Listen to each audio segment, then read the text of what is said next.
Hello. I know, obviously, it's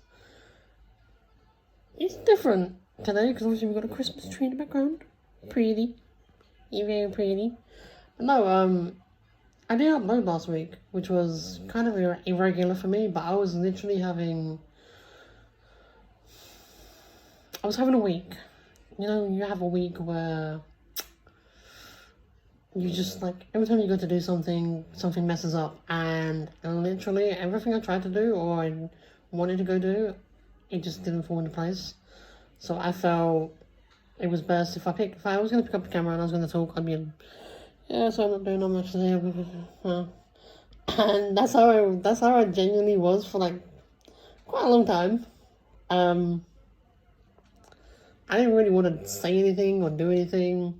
I didn't want it to come across in the video where I was going to be like, oh, I'm trying to be upbeat and I'm not really paying attention. I'm doing this and So I took a week off. I literally was just like, right, just get back to my better head state and mind of what I want to do, how I want to feel. I had a week off, and it's, I'm going to do that from time to time, especially if we lead up to Christmas. It's very difficult to keep talking about things and keeping a positive mindset, especially because obviously this year's been atrocious for everyone, but obviously it's hit me hard quite a lot I've had some personal things that's happened. They've crept up on me, obviously, and then I've got the fact that I'm now going to have to kind of experience the fact that I haven't got my nan for Christmas. So it's hitting me a little bit hard, but I'm staying in there. I'm staying as positive as I can, and I'm trying to be. But today's purpose of the video is, I sent a text out to my friends the other day asking them if there was any questions that they wanted to ask me.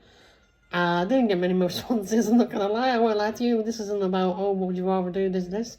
No, this is a particular question that my cousin, Josh, lovely little cuz, he sent me a text asking me what things do I struggle with in daily life. And I think I've covered this a few times in life, and especially on the channel, but this year especially has made me start to realize that there's a lot that I can do, but there's so much more without help I cannot do. Now, let's start with the basic thing. Talking. I can talk perfectly, that is, to a camera. I can talk to my family. And I can talk to my friends. But the minute I try to talk to a stranger or someone I may or may not be attracted to, I sometimes get the demeaning factor of they talk down to me, they talk to me like I'm a child, never really understand the fact that, one, I may actually be interested in you, two, I may just be asking you for help. I don't always want people to assume that I need help. And three, mostly, like, at the end of it, I'm an adult. I get there are people out there that have problems, obviously, and occasionally you'll see me with someone, but they don't automatically assume that they're my carer. They can just be my friend, But when it comes to talking, it's like, it's very difficult for me to, like, be as outgoing and as positive as I once was, like, a couple of years ago. I'd go up to someone and say, hey. Nowadays, it's like you get a condescending voice, you're like, oh, right, bye.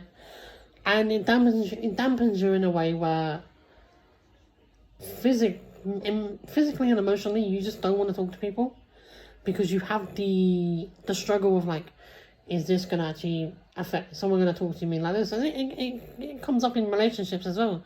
Like, I'm very open when I talk to people about getting into a relationship. Obviously, single right now, but when I try to get into relationships,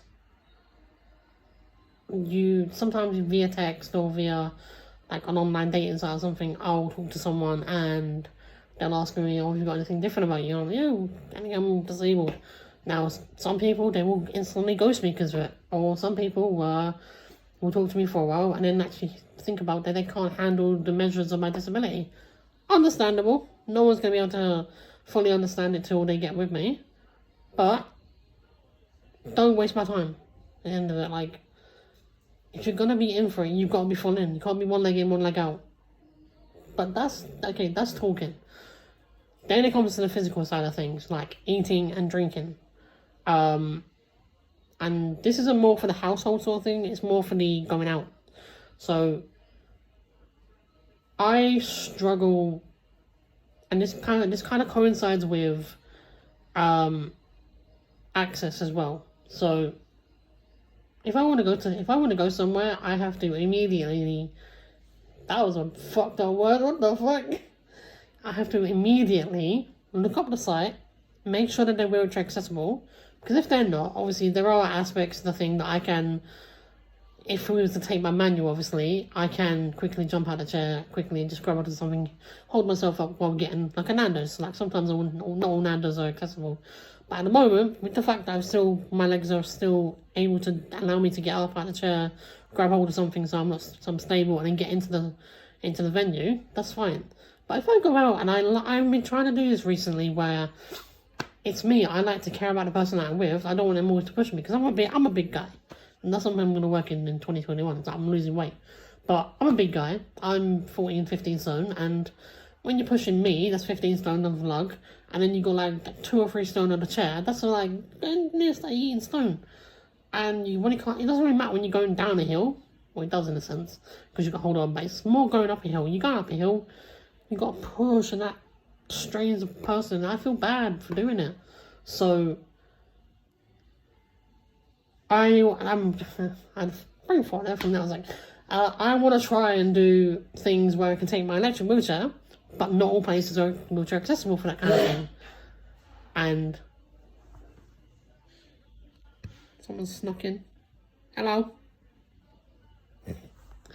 Yeah, so not all places are wheelchair accessible, and not all places, I would believe in 2020 and going into 2021, you would think that most places would have either a ramp on hand, or they have this thing in Beckenham in the Starbucks, where they have a button that you can press, and I believe, I haven't tried it yet, but I believe you press it, they come to the door, ask for your order, and then bring it out to you, and then you can pay that way. I think that's what it is. Excuse me. Or maybe the thing where they actually get a ramp out for you. But the problem with the ramps is, yes, I know, they're quite expensive, because they're for people with disabilities. But if you're going to be a successful business, such as a Starbucks, such as a Costa, such as a Nando's, or a Subway, or somewhere like that, and you've got you want to generate for people all over the world, and all races, all ages, and all types of people with disabilities or not, you need to have accessibility to your places. Otherwise, you're going to lose business, and you're going to have guys like me shitting on you like I am now. Like, my Subway, I can get into it, yes, it's a bit of a struggle, but the lip into it isn't as bad, whereas the one in the Nando's, I physically can't get in there with my electric.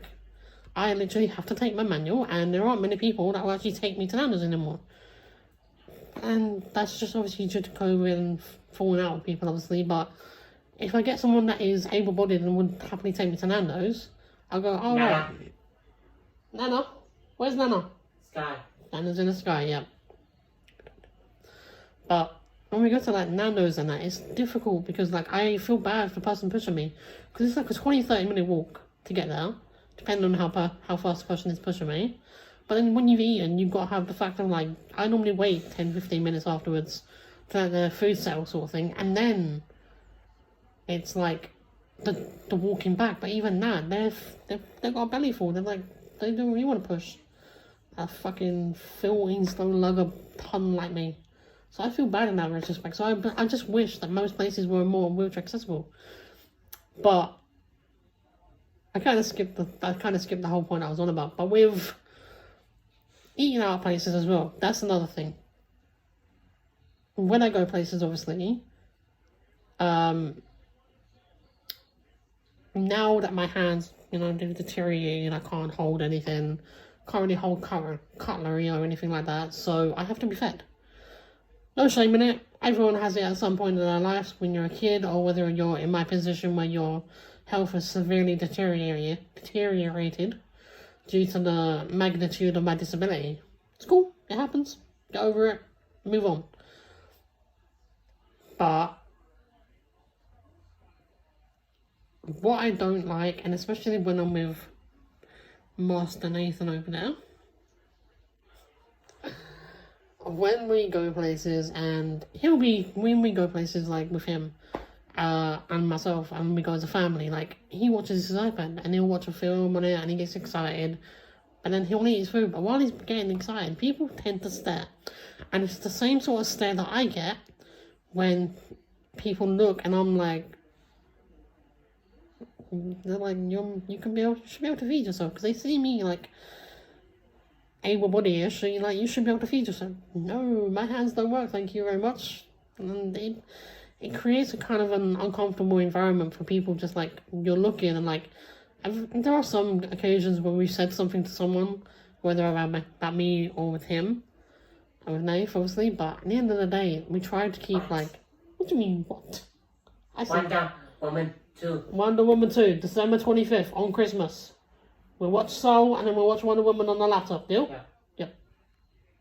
Anyway, but yeah, with him, obviously, like, he's loud, so people tend to look, that's fine. But occasionally you get people that look too much, and he creates a thing where it's just like, why are you looking? Your kids make the same sort of fucking noises. We don't look at your kids. You know? And we've had occasions where people have said shit to us, like, oh, why should he be quiet or something? What's wrong with him? It's the same with me, like, what's wrong with him? Why can't you feed yourself? Well, mine's a physical disability, his is a mental. You know, we struggle daily with what we have to do every day. It's not an easy fucking day for us every day. I wake up around, I'm not gonna lie, 11. I've got nothing to wake up for at the moment. I wake up around 11, go to bed around 2, 3 in the morning, listening to an audiobook. But even then, I wake up, I sometimes struggle to put clothes on. I sometimes struggle with getting out of bed, and I have to get Mum to come get me up. You know, it's not easy. And I commend my mother so much, because she has to look after me, my brother, my dad, and my aunt. And obviously, it was my nan up until she passed this year, but that's a lot. And so many people that even my family members don't understand how fucking difficult her life is. You know, I get my life's tricky because of what goes down in there, but goddamn, my mum deserves a fucking medal. She deserves a fucking medal for all the shit she has to go through. Like, she's my superwoman, you know? She is my superwoman. There are days where I'm struggling my ass to get out of bed, and we've always, her and my dad, they've had a no nonsense attitude for me. Like, I get, we've had days where it's been a bit of a struggle. Mainly it was in the beginning when my hands went downhill, mostly. Like, I was so used to being able to do shit myself that I was like, I got into a state about doing things, and they weren't horrible to me. They were just firm. And like, look, there are people out there worse off than you, and I get it. I do get it. There are a lot of people worse off than me. But they were trying to get me to understand, I can still do things. It's just going to take adaptation and taking the time to adapt to it. But they never let me give up. You know, they never go, right, if you want to give up, give up. No, they like, all right, what can you do? If you can't do this, how can we help you do it, you know? And it's all about having the right attitude and the right love, which I've got with them too. My mum and my dad, you know, they're pain in the asses at times, because they take like this, but my dad especially, but my mum, she's been my superhero since day one. She's been the one who kicked me up the arse when times have been tough. She's been the one to go to me, right, so you lost your hands, here's what we're going to do. I'm going to feed you. She hasn't given me the choice of letting go and giving up in a sense. She's always like, there's always a solution. If there's a solution, we'll find it. So, Mum, I actually absolutely fucking love you for it. And I just wish that some people got to see it, and especially some of my family members, because doing a full-time carer job to all of us, even when my nan was alive, is a fucking tough task. And she doesn't get the same amount of credit that she needs to. But yeah, that's like, I just wanted to get that out in the open because I thought it was a brilliant question from my cousin. Because he was like genuinely curious. I gave him like a little short version, like this, and he's like, oh, and I explained like the hands, the talking and that. But I didn't go into detail like I wanted to do today. But yeah, I felt I've really got, I had the week off obviously where I needed to like just do me and mad sentence. So childish. And just have some time to myself, which I did. And I feel better because of it. Hopefully by next week I'll have another subject to talk about. If not, I will ask some people to talk about. There is the ever-looming thing of Christmas, but I did one last year, and I don't know how else to really talk about Christmas. So, but we'll see. There's always subjects in the world to talk about. If you do like this type of video, please like the video and tell me what to do. Next gen YouTube channel. My friend, me and the doll and I should say, we did a podcast about 2 weeks ago, and we did one about how society sees us. We did it with a few other people. We did it with a guy called Charlie, a guy called Rohit, and a lovely lady called Lexi. Next Gen UK, go and watch the video on there, because it is a very insightful video from all of us. And you can check out all our channels down on that video. Genuinely, it was one of the most fun experiences for me, really, because we got to showcase everyone's views on things. But yeah, I will be back next week with another video. And yeah, goodbye.